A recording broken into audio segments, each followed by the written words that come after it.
Silip.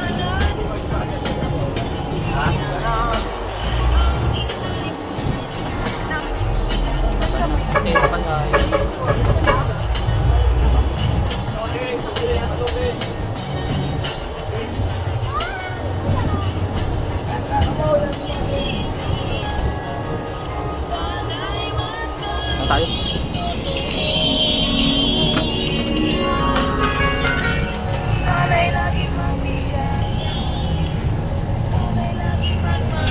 Ano na, 9:40 na mga ano wala.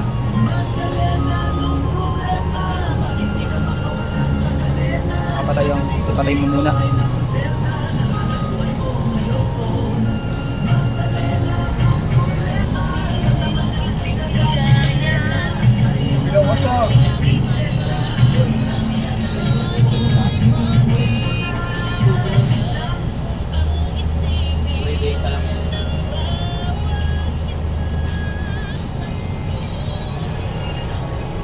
Ay, mukhang gyros galing to ah.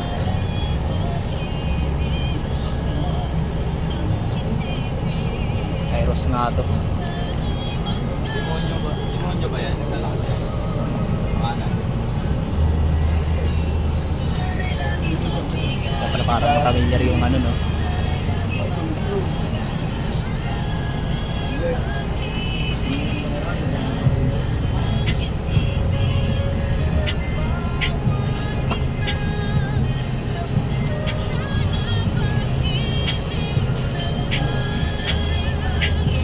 Sabi ninyo ya? Ang sabi?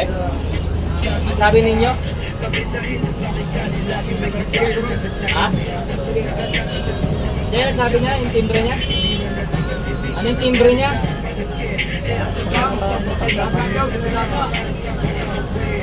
Dada?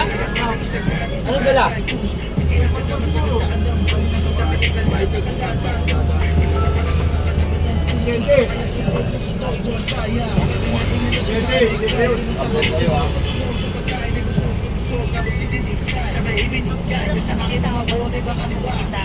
Pero mas mahirap yata makapit pa din ang ayaw.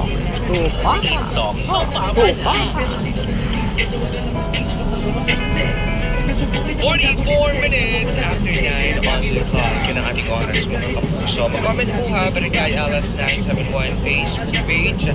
Nakalive po kami doon. At ano nga ba ang dapat gawin nitong ating bida na si Angel? Ayun, kasi nga po may nagsangla po sa kanila ng bahay, parang apartment, ano no? Kaso nga na, 50,000 pesos. 50,000 pesos, pero hindi, isang taon lang ang usapan, pero hindi na pinalikan. I mean, kapag sinisingit na nila, ayaw na silang bayaran. Parang susunod na lang. Eh okay sana kung maayos yung tinitirhan nila, pero hindi, kahit binabaha daw po at may sira yung kontador at lamugin. So, gusto na talaga nilang umalis para maghanap na rin siguro ng panibagong titirhan. Pero syempre, kailangan nila ng pera. Yes. Ayan. So, comment lang po kayo mga kabarangay sa ating Facebook Live, Barangay LS 97.1. Sabi ni Amaya dito, na-experience ko po yan, Papa is Lady Gracia. Kami ang tumubos ng sinangla na 25k ng ibang tao. Okay. Hindi na maibalik ng may-ari ngayon. Dito na kami nakatira hanggang sa binenta sa amin 100k, pinatayuan namin second floor. Nagpapadagdag din sila kasi sumobran daw kami sa space. Ang labo ng usapan, rights lang naman to. Ay, pag rights yan, diba? Siyempre pag titulado pa, siyempre mas mahal yun. Pero kung rights, ako, alanganin ka pa yan, baka pwedeng bawiin yan anytime kung sino man yung totoong may hawak ng titulo. Totoo yan. Ang hirap Kaya yan pag rights na mag-ingat, pag-rights lang yung hawak nyo ha. Ito si Grace, ang sabi niya, kapag sanlatira, kapag umabot na sa kontrata na dapat makuha at hindi nakuha, may porsyento na po yun ang pera or punta sa barangay para usapang remata ang isinagda. O pwedeng remata na lang, no? Yung parang sa'yo na talaga to dahil di mo binabayaran para Ang daw sila mo nyo? Oo, kaso nga, ang siste kasi, baka rights Nakita na mo ba yun? oo, tapos, naman niya ibibigay ng 50 Nasaan tayo? hindi naman kasi sila pinapaalis eh. Sila yung sila naman gustong malis pero hindi nga talaga tinatama yung term na remata, pero mapapaso na yung sangla sa kanila na. Doon dapat. Para Ano ba kasi ang nakalagay din sa kontrata? Saka baka rights lang din yan. Hindi naman nila basta-basta maipapasa yan o bebenta. Hindi naman nila pwedeng ibenta yan nang wala yung authorization. Ito, si... Wala. Sige, wala na yan. Okay. Ano pa sabi sa'yo dyan? Sabi dito, di ba, kailangan ako nila maghanap ng panibagong titulo para makuha nila yung pera. Ganun ba? Kumbaga, ikaw ba yung ano? Ikaw ba yung mamumuklihin mo? Problema. Parang sa panibagong titira. Dali na lang yan sa barangay. Oo, doon pag-usapan. Ayan. Sabi.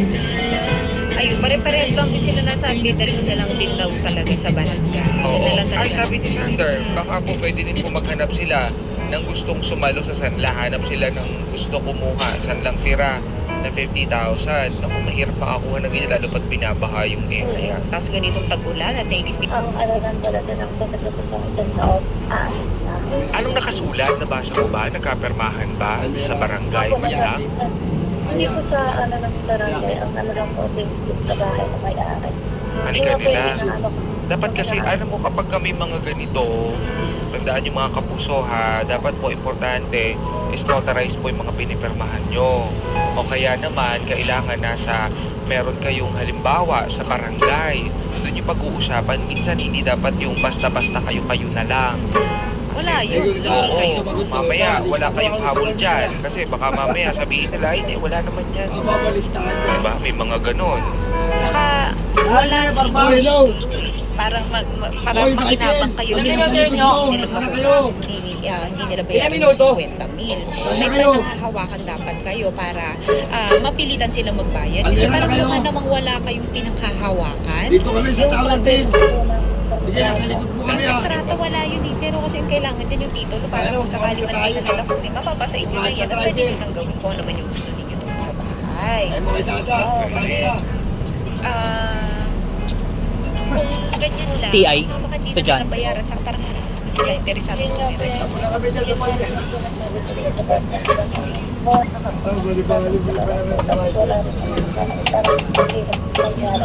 Dahil mo na sigaw, walang isasagin sa'yo, ha? Ang una niyong dapat gawin is yun na, katulad nung sinabi namin kanina at sinasabi din ng ating mga bida-bida, pag-usapan sa barangay para meron kayong mediator na at alam niyo din yung mga steps na gagawin niyo. If never, kaya mo pwedeng sabihin nung may-ari na ganito nila babayaran. Kapag hindi sila tumupad, Sa inyo na yan. pwedeng sabihin na i-ano natin, dahil sa inyo yung pagtupad, magbabaran tayo ulit. Ulit-ulit lang. Wala rin nangyayari kasi kung ano, meron kasi din ng mga barangay na ayusin nyo na lang yan, ayusin nyo na lang yan. So, hindi rin sila maalam dun sa sitwasyon. Hopefully yung sa barangay na kung saan man kayo sakop, may kaalaman tungkol dyan. Kasi kung hindi, lapit ka sa PAW, lapit kayo sa PAW mismo. At doon naman wala naman kayo babayaran kasi hindi naman yun na lang, pipila kayo. Para attorney na talaga yun, makatulong sa inyo. Like talagang gusto nyo naman po yung 50,000. Kasi mahirap din na ang gagawin, yung may nag-suggest dito na kayo yung isasangla niyan sa iba. Hindi nyo rin naman pwede gawin yun kasi hindi yan sa inyo mismo. Baka kayo pa yung pakasuhan. So, kayo talaga yung may usapan dyan. Saka kung hihingi ulit ng mga padagdag, huwag na.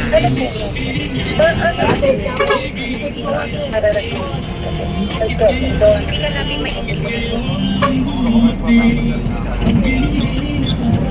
Tapos sa baan. Para at least Wala na pala. nakabayan sila sa inyo. At kung ikat na lang sa 50,000, dapat ganun yung ginawa sa babae. Yung unti-unti na nagbabago. Oo, para at least nakakat, wala na kayong ilalabas sa 500. Kaso ang tagal yung 50,000 na, gano'ng katagal yung Kasi ngayon, grabe ngayon. Hindi may papasok na naman ng mga bagyo. Yes. Natin alam kung babahain ulit Like, yan. kapag bumabaha, hanggang saan yung tubig? Ano po siya? So, imaabot po siya ng yan po siya abot po, pero kagabihan sa hindi. Tapos kaya syempre pinapasukan ng tubig Tapos yan. ang ano po, baba ko yung paggawa ng isang nalagaling po siya ay sa CR at sa labas. Ay, oh my gosh. Yung nanggagaling sa CR. Ang dami pwedeng sakit na makuha sa baha. Leptospirosis. Eh, may bata pa po, kaya yun. Eh, nag-aalaga po ako ng bata. Kailangan daanin sa pananakot na yun. Hindi naman sa ititrend mo siya na pero bigyan mo siya ng hindi yung pananakot na gagawin mo ng masama, hindi gano'n na. I mean yung pananakot na eto may mga nakausap ka na Bigyan niya ng attorney. ultimatum. Oo. Mga nakausap ka na, ano mo yung mga yung may legal papers na pag ito hindi mo binayaran, pwede ka makulong. Ganyan. Or pwedeng mapunta sa'yo. Yan, mabayaran, ibibigay na yan sa'yo at pwede mo nang tawag na dito, pwede mo nang gawin ko ano man yung gusto mo dyan. Yes, tapos mas matalino pala yung may-ari. Okay, let's see. Siya pa yung matapang. May mga ganyan. May mga ganyan kapag ka mukhang pera. Yun nga po, sila pa po yung matapos ng pagkain. Sila pa po yung nagalit na talagang buwan ng loob sila tapos bibigay yung pera kasi hindi naman loob ko na ibibigay agad. Eh nakalagay po yung pagkalat sa nandun din, meron din naman yung embedded din sa mga naka-screenshot po ba na i-share po yung screenshot ng pera. Okay. Eh babalik yung pera. Oo, basta lapit muna kayo din sa barangay nyo and then doon nyo pag-usapan. Dapat kasi at least kahit yung rights one lang ng ay nasa inyo pero kung meron lang sa inyo kasagutan na magbabayad ng 50,000 ay babalik yung 50,000. Ipatawag na lang. Ipatawag na lang sa barangay. Paano po kayo yung Sorry, hindi ko Alin? yung sa kuryente Sa kuryente. Ay, kayo nagtutulong. kailangan po ba Huwag kayo magkaya mapuputulan kayo. Pwede Hindi na lang, wala na kayo ibang choice eh. Kailangan yung bayaran niya. Kahit gaano malaki, magkano ba yung pabayaran niya sa kuryente? Dati po kasi nagkayahan ko talaga dahil sobrang anong heavy. Pero ngayon po kasi talaga lumalaki siya ng nasa 1 grade plus na po siya maabot na siya. mainit kasi nitong nakaraan. Kaya nagtaasan. Tumataas talaga ngayon ng kuryente. Tsaka may mga nagsigil talaga. Nakakalungkot ba? Pag hindi mo lang magbinayaran, Ikaw naman yung mapeperwisyo. Ano pa? Yes. Hindi ko po alam. Ayun na. Kailangan mo pa rin bayaran yung kuryente. Kasi kayo na puso. Kung may reklamo ka man sa kuryente bill mo ay hindi naman dapat yung pinabayaran mo, pwede kayo ipacheck yung kontador ninyo, lumapit ka sa kung sino man yung provider ninyo ng kuryente. Ganun. Yun lang yung pwedeng i-reklamo doon. Kung sakali kung hindi naman ganyan yung binabayaran, bakit tulungan? Okay. Sige, sana maayos nyo yan. Sana maging okay. Sana masettle. Sana masettle na mga Pauwi pa lang. Lapit sa PAO ha, lapit sa bawat sa barangay. Okay? Salamat. Ayan po mga kabarangay. At ito may panibago tayong makakausap. Mamaya dito sa Talk to Papa. Ang medyo may katigatan ang problema niya. medyo mapapakapit tayong lahat. Nakakalungkot yung nangyari. Wala pa man, pero nakakalungkot yung May na kami, may kinuwento na siya sa amin na konti. Pero mga kabarangay po yung nakakalungkot, medyo sensitibo po yung mapag-uusapan po natin. So sa mga kabarangay natin, nagbalik po tayo on Facebook. Check yung kabarangay LS 97.1 at Lady Gracia. Ano barangay alas 97.1 Number 1 ever. Barangay LS 97.1 Stronger.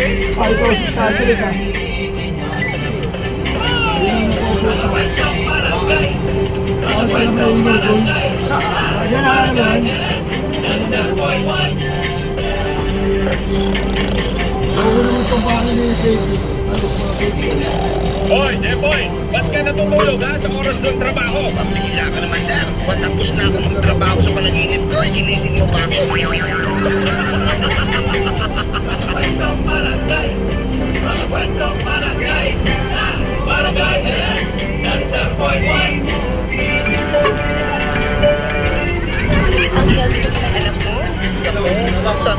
yun.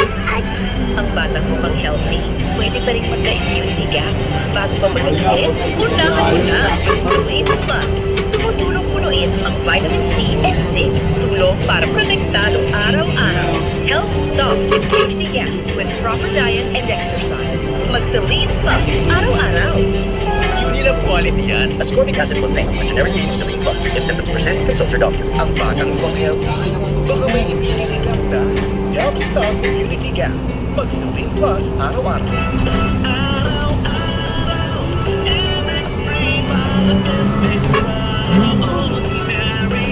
Alphabet at kamali sa kapito. Anak mo na suplemento with MX3. With MX3.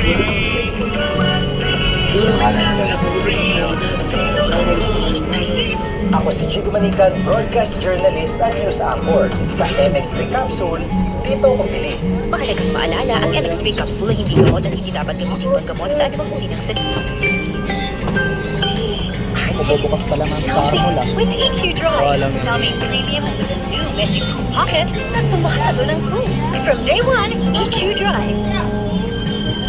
Don't switch yet. I-continue with EQ Premium Pants. Ngayon, active na si Anya.